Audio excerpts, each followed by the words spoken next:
আজকে আমরা বানাবো ড্রাই ফ্রুট সিমাই কাস্টার্ড। আমি রাজা, দ্য টেস্ট অফ ইন্ডিয়াতে আপনাদের সবাইকে স্বাগত জানাই। তো আসুন আজকের ভিডিও শুরু করা যাক।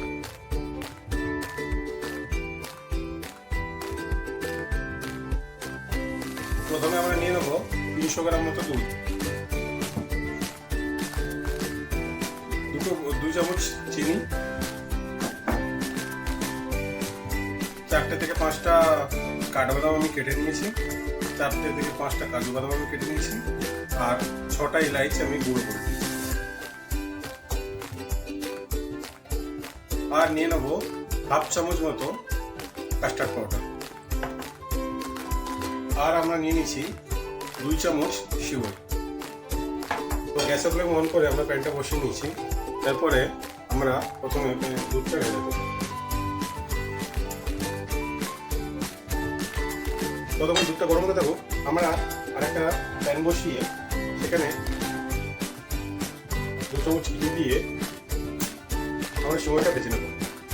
তো প্যান আমাদের গরম হয়ে গেছে, ঘিটাও গরম হয়ে গেছে। এবার আমরা সিমাইটা ঢেলে দেবো। ভালো করে আমরা এবার সিমাইটা ভেজে নেবো, একটু লাল লাল করে ভাজবো, ভালো করে ভেজে নেবো। ভেজে তুলে একটা পাত্রে খালি করে চলুন। আমাদের সিমাই ভাজা হয়ে গেছে, আমরা একটা পাত্রে এটাকে খালি করে রেখে দেবো সাইডে।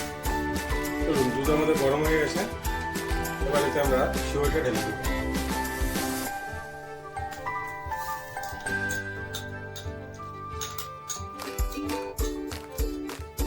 সিমাইটা বয়েল হতে থাকুক, আমরা একটু ঠান্ডা দুধ নিয়ে নিয়েছি, এটা কাস্টার্ডটা গুলে নেব। কাস্টার্ড আমাদের গোলা হয়ে গেছে। কাস্টার্ডটা একটু ভালোভাবে গুলে নেবেন, দেখুন এইভাবে, যাতে এদের কাস্টার্ডটার ভেতরে ডালা না পাকিয়ে থাকে। আর গ্যাসের ফ্লেমটা হাই করে সেমাইটাকে সিদ্ধ হতে রেখে দেব। সেমাইটা আমাদের হয়ে এসছে। এবার আমরা প্রথমে একটু ইলাইচি দিয়ে দেবো।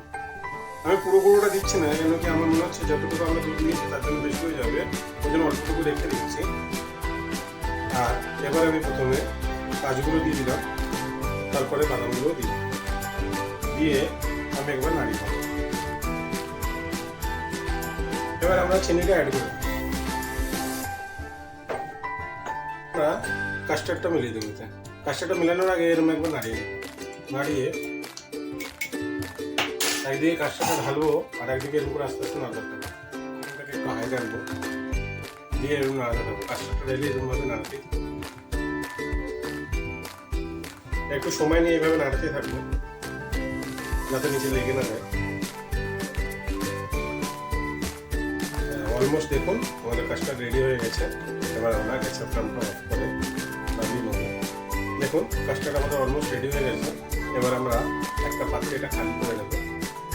আমাদের ভিডিও যদি আপনাদের ভালো লেগে থাকে একটা লাইক করে দেবেন, আর চ্যানেলটা সাবস্ক্রাইব করে আমাদের পাশে।